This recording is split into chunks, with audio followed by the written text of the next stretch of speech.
what's up? It's BigJackFilms here, and welcome back to the King Kong review series.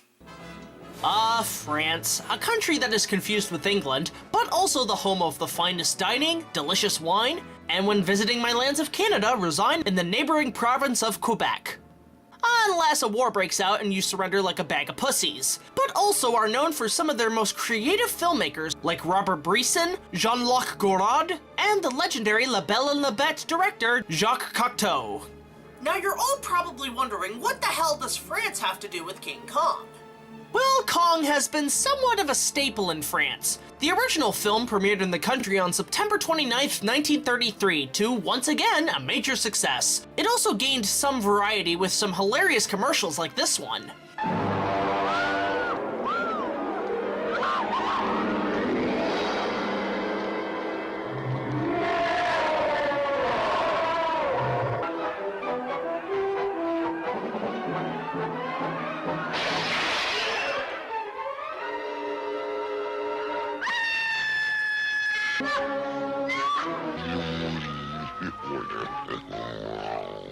And while Kong was a minor sale in pop culture, that didn't stop a group of young filmmakers making a Super 8mm spoof film in the 80s. With that said, let's take a look at Kong the Skull Island Monster.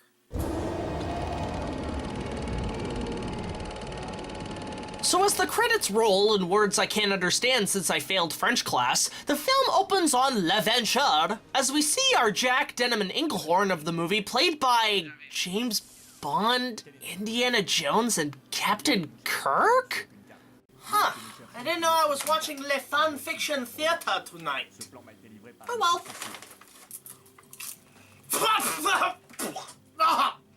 Oh god! French popcorn sucks!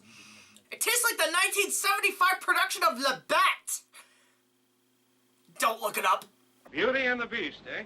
As they plan to explore the uncharted land of Kindergarten Drawing Island. After meeting a jump cut Andero in a fog machine, they explore the island and encounter the iconic wall and a set of Jewish natives.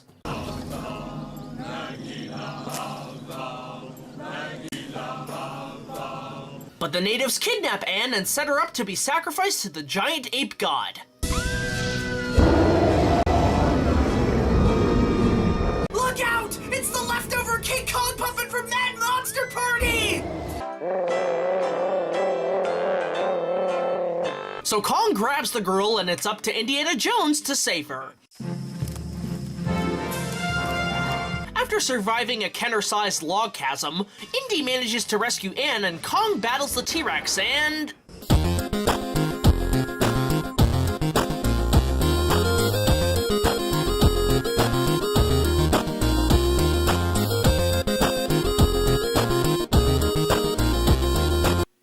Yeah, I always pictured the Bee Gees having a better score to Kong 76. Hell, they should have cast John Travolta in one of the main leads.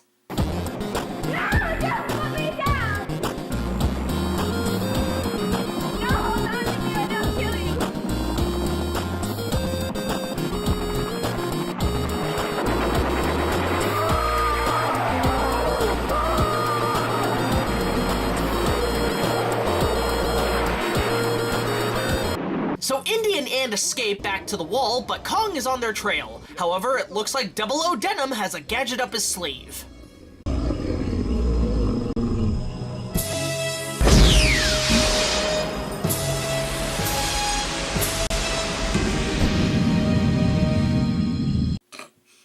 Okay, I gotta admit that was kinda clever.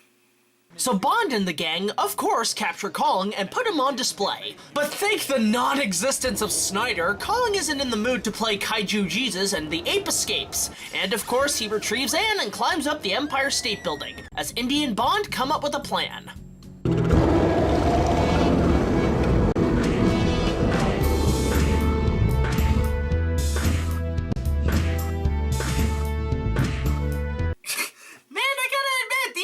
Really land. Okay, so my thoughts on this mashed up parody? Well, honestly, after its discovery, it's a pretty fun spoof of not only the original Kong, but also a lot of movies from the 70s and 80s in general. It's a nice crossover time capsule of films from that era, and it balances itself really nicely. While the story feels like a written fanfiction, putting certain characters in certain roles really suits them. Bond feels like the perfect Carl Denham given his gentlemantic attitude, as well as Captain Kirk as Englehorn filling in the commanding personality of the original film. However, the best fitted role goes to Indiana Jones as Jack Driscoll. Why? Because it's the same attitude and tone for the character that was planned for Jack back in 1996. In fact, Anne and Jack's relationship in that first draft was basically Han Solo and Princess Leia in Star Wars. Hell, I'm surprised Universal didn't cast Harrison Ford back in the 70s as Jack. But back to the film. This is also another Super 8 film that has some really impressive miniatures and stop motion. The wall, I'll admit, is the most impressive, being probably the best wall miniature set for any of the Super 8 films. As for the Kong puppet itself, well, like I said as a joke, it looks like something off the set of a Rankin Bass Christmas special.